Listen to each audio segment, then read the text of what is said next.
तो प्रश्न नंबर 1 देखिए, हम थोड़ा सा इसको छोटा कर लेते हैं जिसको समझ में आ जाए। देखो क्या कहा गया है, छोटे जीव जिन्हें, क्वेश्चन नंबर 1 है, ऐसे छोटे जीव जिन्हें नंगी आंखों से नहीं देखा जा सकता कहलाते हैं, मतलब हम बिना किसी माइक्रोस्कोप के इनको नहीं देख सकते हो, तो उन्हें कहते हैं सूक्ष्म जीव। तो ए आंसर यहाँ पे क्या हो जाएगा, सही हो जाएगा। क्वेश्चन नंबर 2 देखिए, वह औषधि, देखो क्या कहा गया है, वह औषधि जो हानिकारक रोग पैदा करने वाले रोगाणुओं को मार देती है या उनकी वृद्धि रोक देती है। तो ऐसी औषधि जो क्या करती है, हानिकारक रोगाणुओं को मार देती है, जो रोग पैदा करने वाले रोगाणु हैं या तो उनको मार देती है या उनकी वृद्धि जो ग्रोथ होती है उसको रोक देती है, तो उसे एंटीबायोटिक कहते हैं। तो ए आंसर यहाँ पे क्या हो जाएगा, करेक्ट हो जाएगा। क्वेश्चन नंबर 3 देखिए क्या कहा गया है, वह प्रक्रिया जिसमें सूक्ष्म जीवों का उपयोग करके भोजन में मौजूद चीनी को अल्कोहल और कार्बन डाइऑक्साइड में बदल दिया जाता है।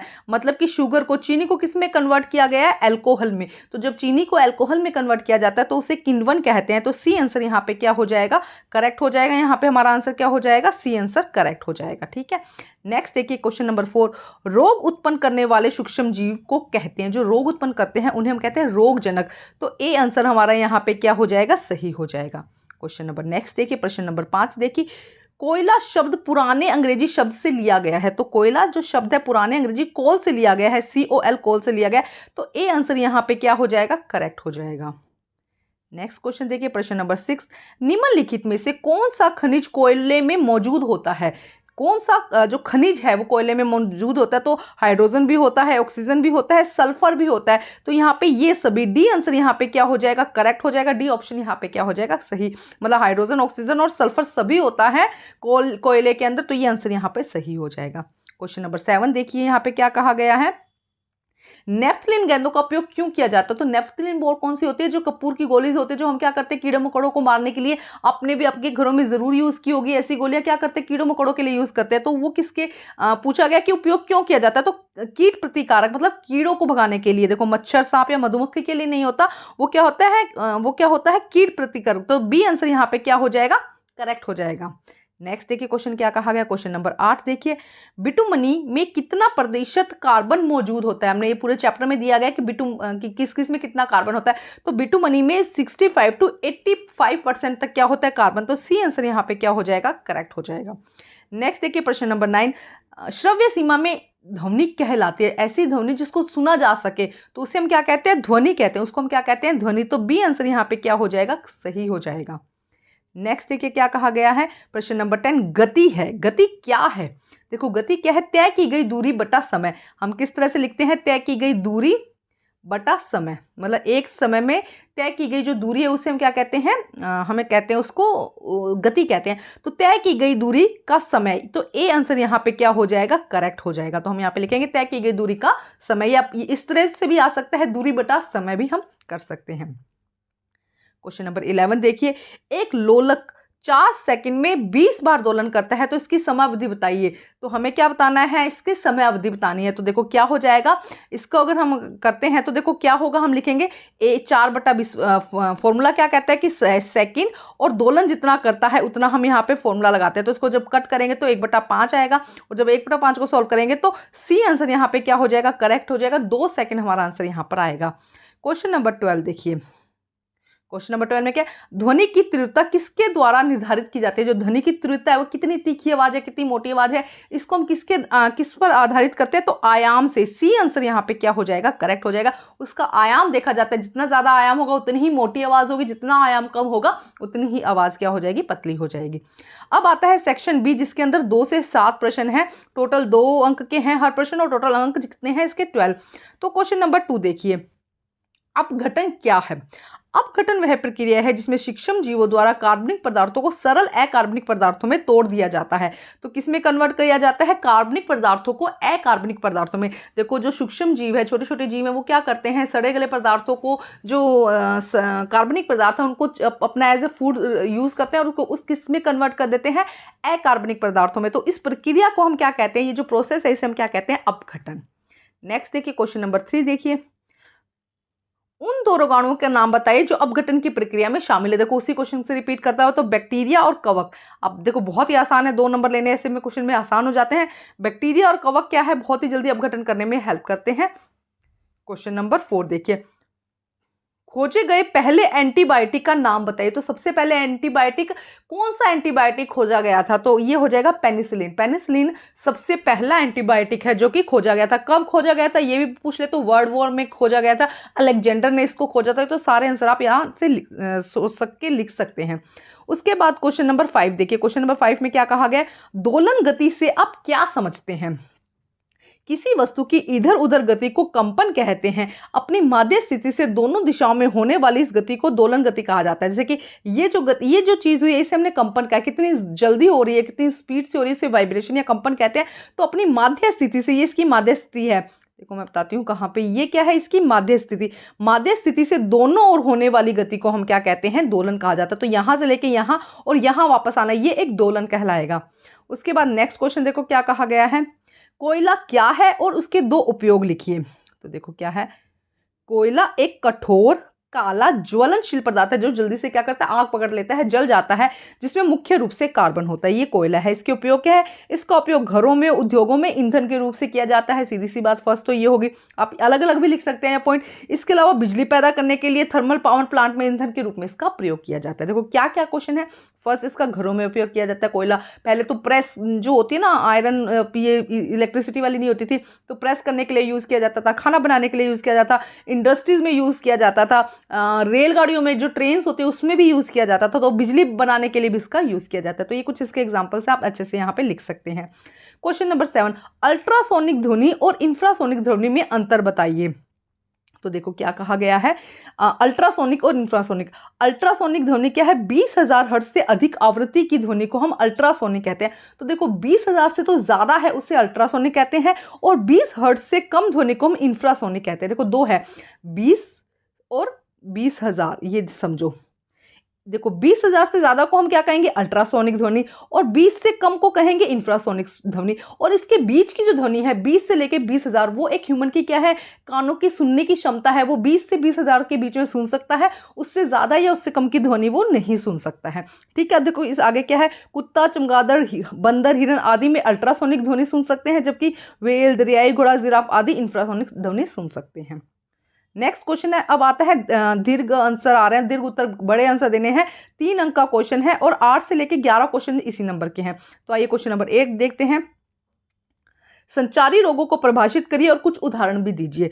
तो संचारी रोग सूक्ष्मजीवी रोग हैं, ऐसे सूक्ष्मजीवी रोग हैं जो एक संक्रमित व्यक्ति से हवा, पानी या अन्य शारीरिक संपर्क के माध्यम से एक स्वस्थ व्यक्ति में फैल जाता है। तो देखो क्या कहा जा रहा है कि एक अगर कोई बीमार व्यक्ति है, उसके संपर्क में एक स्वस्थ व्यक्ति आता है, तो हवा, पानी या उसको टच करने से क्या होता है? ये एक बीमारी दूसरे से फैल जाती है। जैसे कि अभी बहुत ज्यादा आई फ्लू फैला हुआ है, कोविड भी हमने देखा था, कोरोना देखा था ना, एक से दूसरे में फैलता है। इसी तरह आई फ्लू भी देखो, एक को दूसरे के कांटेक्ट में आने से, हवा, पानी से ये क्या हो रहा है? एक से दूसरे में फैल रहा है। तो ये तो इसकी डेफिनेशन होगी। डेफिनेशन बहुत इंपॉर्टेंट है, जरूर याद कर लीजिएगा।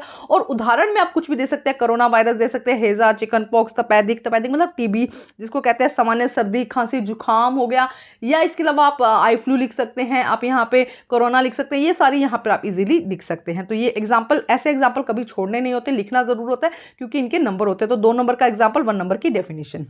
ठीक है। नेक्स्ट देखिए क्वेश्चन नंबर 9। क्वेश्चन नंबर 9 में क्या कहा गया? एक साधारण लोलक 40 सेकंड में 20 दोलन करता है। इसके दोलन की समयावधि व आवृत्ति बताइए। आपको क्या बताना है? समयावधि बतानी है, और क्या बताना है? इसका आवृत काल बताना है। आपको आवृत्ति बतानी है और आवृत काल बताना है। यहाँ पे समयावधि मतलब आवृत काल बताना है आपको। तो देखो हम यहाँ पे करते हैं, तो इसका किस तरह से किया जाएगा? 40 डिवाइडेड बाय 20। ठीक है। तो यहां से जब कट होगा तो 2, मतलब कि इसका आवृत काल कितना है? यहाँ पर आवृत काल लिखेंगे हम। यहाँ पे आवृत काल कितना है? 2 सेकंड। अब इसकी आवृत्ति की बात करते हैं, तो आवृत्ति में क्या होगा? हम किस तरह से लिखेंगे? दोलन की संख्या बटा समय। यहाँ पे देखो बटा दिया गया है, यहाँ पे दोलन की संख्या बटा समय। अब देखो हम यहाँ पे क्या करेंगे? दोलन की संख्या कितनी है? यहाँ पे 20 है। ठीक है। और यहाँ पे जो समय है वो कितना दिया गया है? 40। तो अब हमारा आंसर क्या आ जाएगा? यहाँ पर आ जाएगा 0.5। देखो क्या कहा गया, ध्यान से समझो। यहाँ पे क्या कहा गया? दोलन का समय, फर्स्ट में देखो दोनों चीजें उल्टी है। आवृत काल और आवृत्ति दोनों एक दूसरे का उल्टा लगता है। तो देखो आवृत काल में क्या किया? दोलन का समय कितना है? यहाँ पे 40, और संख्या कितनी है? दोलन की संख्या कितनी है? 20। तब तो हमारा आंसर आ गया 2 सेकंड। लेकिन जब हम आवृत्ति की बात करते हैं, तो आवृत्ति में क्या हुआ? पहले हम लेंगे दोलन की संख्या। दोलन की संख्या कितनी है? 20, और समय कितना है? 40। तो जब अब इसको सॉल्व करेंगे तो क्या आ जाएगा यहाँ पे 0.5 हर्ट्ज आ जाएगा। और यहाँ पे सेकंड, ये यूनिट्स लगाना बहुत ज़्यादा ज़रूरी है, मात्रक जिसको कहते हैं। अब देखते हैं क्वेश्चन नंबर 10। जीवाश्म ईंधन को परिभाषित कीजिए और उदाहरण दीजिए। देखो क्या कहा गया, प्राकृतिक ईंधन जो लंबे समय तक पृथ्वी की गहराई में जीवित जीवों के दबे रहने से बनता है उसे जीवाश्म ईंधन कहते हैं। इसी का एक क्वेश्चन आप देखेंगे कि आपके जो एक पैराग्राफ दिया गया है लास्ट में, वहां से भी आप लिख सकते हैं। तो कई बार ऐसा होता है पेपर में, एक दूसरे का आंसर जब हम रीड करते हैं ना, तो एक दूसरे का आंसर कहीं हमें और से भी मिल जाता है। तो जरूर एक बार पहले पैर जो आपको 20 मिनट्स मिलते हैं क्वेश्चन पेपर को जरूर रीड किया कीजिए। प्राकृतिक ईंधन जो लंबे समय तक पृथ्वी की गहराई में जीवित जीवों के दबे रहने से बनता है उसे जीवाश्म ईंधन कहते हैं। देखो सीधी भाषा में बताओ कि ऐसे कुछ समय तक क्या होता है, कोई जीव दब के रह गया है, बहुत टाइम तक वो दबा रहा है, तो धीरे धीरे वो किस में कन्वर्ट हो जाता है, फॉसिल फ्यूल में, जिसको जीवाश्म ईंधन कहते हैं। इसका उदाहरण कोल, पेट्रोल या प्राकृतिक गैस है। आपको पता चला होगा कि पेट्रोल कैसे बनता है या कोयला कैसे बनता है, जब बहुत सारे टाइम तक लंबे तक पेड़ पौधे मिट्टी में दबे रहे, नीचे से हीट आई, और क्योंकि अर्थ क्या है, जैसे जैसे गहराई में जाएंगे वैसे वैसे हीट गर्म है, तो उसकी वजह से क्या हुआ, ये दब दब के किस में कन्वर्ट हो गए, कोयला में। और जो अगर सी की बात करें, समुद्र में अगर ऐसा हुआ तो वो पेट्रोलियम में कन्वर्ट हो गए। क्वेश्चन नंबर 11 देखिए, सीएनजी क्या है और इसके उपयोग क्या है। तो देखो यहां पे देखते हैं, सीएनजी संपीड़ित प्राकृतिक गैस का संक्षिप्त रूप है। प्राकृतिक गैस को, सीएनजी को क्या कहते हैं, संपीड़ित प्राकृतिक गैस। ये जरूर याद कीजिएगा, संपीड़ित प्राकृतिक गैस। प्राकृतिक गैस को सीएनजी के रूप में उच्च दबाव में, अब इसमें क्या किया जाता है, जो प्राकृतिक गैस है उसको क्या किया जाता है, बहुत ही प्रेशर के साथ में, उच्च दबाव के साथ में इकट्ठा किया जाता है। सीएनजी का उपयोग बिजली उत्पादन के लिए किया जाता है। अब इसका उपयोग परिवहन वाहनों में, आपने सुना होगा सीएनजी वाली गाड़ियां होती है ना, तो वाहनों में इसका ईंधन के रूप में उपयोग किया जाता है, क्योंकि यह कम प्रदूषणकारी, इससे क्या होता है, प्रदूषण कम होता है, धुआं कम निकलता है, और ये स्वच्छ ईंधन है। अब हम देखते हैं सेक्शन सी, जिसके अंदर क्या है, 12 to 15 क्वेश्चन है। हर क्वेश्चन 6 मार्क्स का है इसके अंदर। तो देखो क्या कहा गया है, क्वेश्चन रीड करते हैं।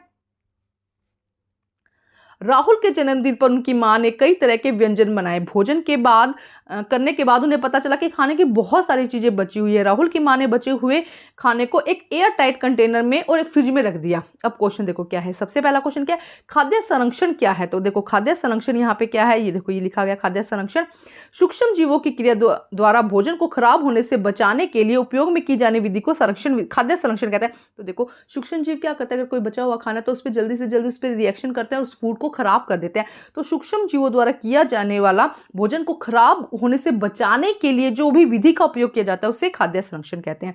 यदि भोजन को प्रशिक्षित न किया जाए तो उसका क्या होगा, यदि भोजन को संरक्षित ना किया जाए तो उसका क्या होगा, भोजन खराब हो जाएगा।